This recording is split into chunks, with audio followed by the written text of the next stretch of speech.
दोस्तों नमस्कार, स्वागत है आपका यूट्यूब चैनल एबी टेक में। आज है 10 अक्टूबर 2023 और जान लेते हैं आज की महत्वपूर्ण खबरें जो आज के प्रमुख समाचार पत्रों पर छाई हुई हैं। सबसे पहले देखिए अपडेट है कि रोजगार मेले में 24,000 तक की मिलेगी नौकरी। क्षेत्रीय सेवा योजन कार्यालय की ओर से केपी उच्च शिक्षा संस्थान झलवा में बुधवार सुबह 10 बजे से लगने जा रहे मंडल स्तरीय बृहद रोजगार मेले में बेरोजगारों को 24,000 रुपये तक नौकरी मिलेगी।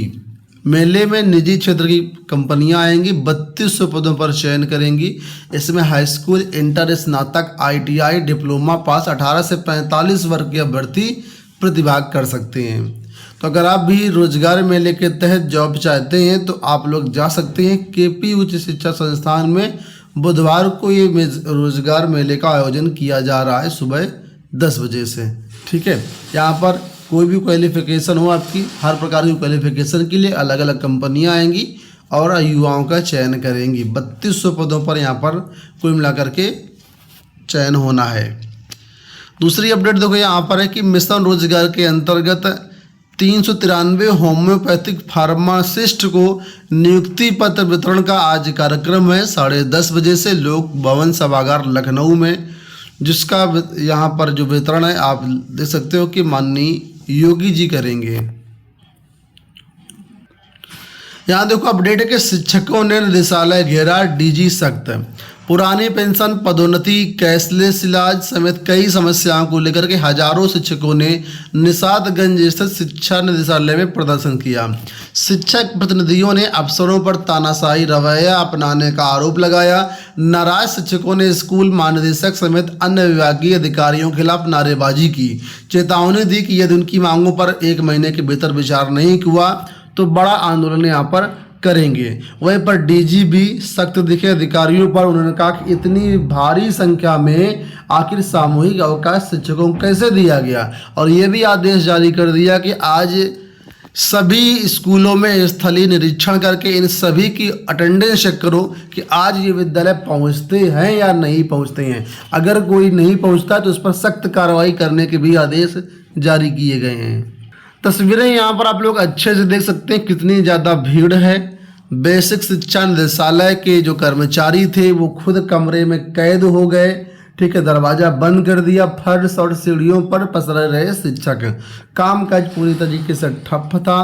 तो यहाँ पर तस्वीरें आप लोग देख सकते हैं जिसमें से शिक्षक संघ के ऊपर आरोप लगाया गया कि बिना अनुमति के भी भीड़ बुलाई गई है, और इस पर जो है कड़ी नाराजगी DG महोदय ने जताई। हालांकि इसमें बताया गया कि कल वार्ता हुई इसमें, और बताया गया कि 16 को शासन में वार्ता होगी, उसके बाद जैसी भी स्थिति होगी उससे अवगत करवा दिया जाएगा। इसमें कई सारी मांगे हैं जो कि कर्मचारी जो है गए थे।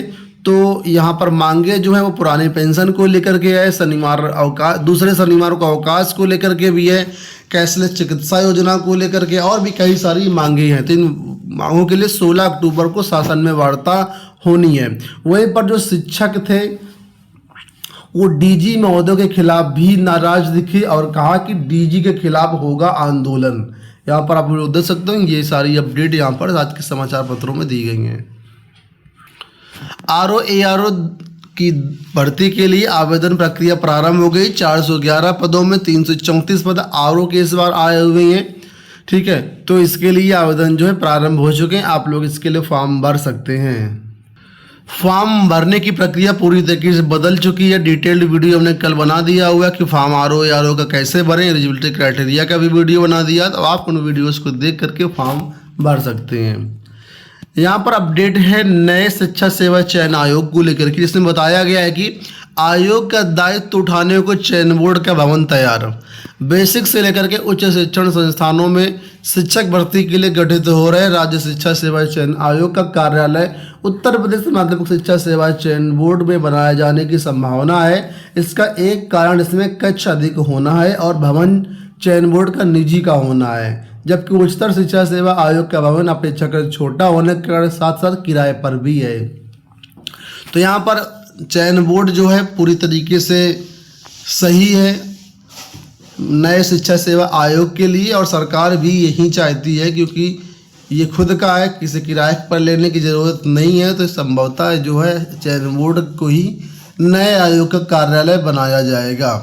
उसी के बारे में यहाँ पर अपडेट दिया गया। और ये भी बता दें आपको कि जानकारी मिल रही कि जो आयोग है उसकी जो नियमावली है, किस प्रकार से टीजीटी पीजीटी और भर्तियाँ होंगी, उस पर काम चल रहा है। जल्दी ही नियमावली जब बन जाएगी उसके बाद इसमें आगे की प्रक्रिया बढ़ेगी। यहाँ देखो अपडेट के इलाहाबाद विश्वविद्यालय में नए रोस्टर से शैक्षणिक और गैर शैक्षणिक पदों पर भर्ती। विद्युत परिषद का निर्णय कि विदेशी भाषाओं में पीएचडी कॉलेजों को मिला विशेष अधिकार, मुहर शोध के लिए होगा एमयू। तो यहाँ पर कुल मिलाकर के कई सारी चीज़ें बदल रही हैं। शैक्षणिक और गैर शैक्षणिक स्टाफ की भी भर्ती आपको देखने को मिलेगी यहाँ पर इलाहाबाद विश्वविद्यालय से। तो आप लोग इसके लिए तैयार रहिएगा। लिखा हुआ है कि नया विज्ञापन शिक्षण पदों के लिए अखबारों के अलावा केंद्रीय विश्वविद्यालय की वेबसाइट पर भी जारी किया जाएगा। तो वहाँ से भी आपको जानकारी मिल जाएगी। वहीं पर नॉन टीचिंग स्टाफ की पदों पर भी भर्तियों का विज्ञापन आपको देखने को मिलेगा। जेई परीक्षा के बारे में अपडेट है कि जेई परीक्षा में पहले दिन 59% अभ्यर्थी उपस्थित रहे हैं। कर्मचारी चयन आयोग की तरफ से जूनियर इंजीनियर परीक्षा 2023 सोमवार से शुरू हो गई है। 3 पालियों में परीक्षा हुई। पहले दिन 59% अभ्यर्थी उपस्थित रहे। पहले दिन उत्तर प्रदेश के विभिन्न केंद्रों पर 56% और बिहार में 65% अभ्यर्थी उपस्थिति पाई गई। कंबाइंड रूप से 59% अभ्यर्थी उपस्थित रहे। यहाँ पर अपडेट है चुनाव को लेकर के। राजस्थान, मध्य प्रदेश समेत 5 राज्यों में चुनावी शंखनाद हो चुका है। जो चुनाव की डेट है वो जारी कर दी गई है। मिजोरम में 7 नवंबर, छत्तीसगढ़ में 7 व 17 नवंबर, मध्य प्रदेश में 17, राजस्थान में 23 और तेलंगाना में 30 नवंबर को होगा मतदान। और सभी के नतीजे एक साथ जो है 3 दिसंबर को जारी किए जाएंगे।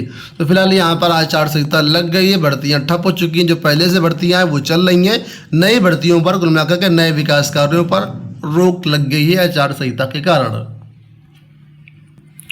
यहाँ पर देखो अपडेट कि सरकारी डॉक्टर 65 वर्ष की उम्र में होंगे रिटायर। यूपी में सरकारी चिकित्सकों को बड़ा लाभ मिलेगा। उनकी सेवानिवृत्त आयु 62 वर्ष से 65 वर्ष करने की तैयारी है। मुख्यमंत्री योगी आदित्यनाथ ने मंगलवार शाम को कैबिनेट की बैठक बुलाई है। इसमें बैठक में स्वास्थ्य विभाग के प्रस्ताव को मंजूरी दी जा सकती है। तो फिलहाल आज यहाँ पर कैबिनेट मीटिंग है और इसमें आज इस पर मुहर लग सकती है कि 65 साल में अब डॉक्टर रिटायर किए जाएंगे। अंत में बात कर लेते हैं सीटेट को लेकर के। सीटेट के लिए कल नोटिस जारी कर दी गई है जिसमें बताया गया है कि अभ्यर्थियों की मांग के आधार पर सीटेट की जो OMR सीट है वो आपको प्रदान करने का निर्णय लिया गया, लेकिन इसके लिए फीस आपको देनी पड़ेगी। तो अगर आप भी अपनी OMR सीट देखना चाहते हैं, ठीक है, तो अपेक्षित शुल्क 500 रुपये दे करके 10 नवंबर तक या उससे पहले आप इसके लिए आवेदन कर सकते हैं। ठीक है, आज 10 तारीख है, यानी 10 नवंबर है। 1 महीने का समय दिया गया। 10 नवंबर तक आप यहाँ पर आवेदन कर सकते हैं। 500 रुपये शुल्क लगेगा। जिन लोगों ने पहले ही RTI अधिनियम के तहत आवेदन किया है वे 500 रुपये आवश्यक शुल्क के साथ नए सिरे से आवेदन कर सकते हैं। और आवेदन शुल्क कैसे जमा करना उसके बारे में यहाँ पर सारी जानकारी दी गई है कि नई दिल्ली सचिव CBSE के पक्ष में बैंक ड्राफ्ट लगा करके आप जो कार्यालय को फीस पेमेंट कर सकते हैं और आपको जो है OMR सीट जो है उपलब्ध करवा दी जाएगी। और ये जो आपको OMR सीट लेगा केवल स्पीड पोस्ट द्वारा ही भेजी जाएगी। ठीक है, और किसी भी व्यावसायिक काम के लिए इसका आप उपयोग नहीं कर सकते हैं। तो फिलहाल ये जानकारी है। अगर आपको OMR सीट चाहिए, कैलकुलेशन सीट चाहिए, तो आप लोग इसका निर्धारित पेमेंट करके इसको मंगा सकते हैं। ठीक है, उम्मीद करूँगा वीडियो आपको पसंद आया होगा। इस वीडियो में इतना ही। धन्यवाद।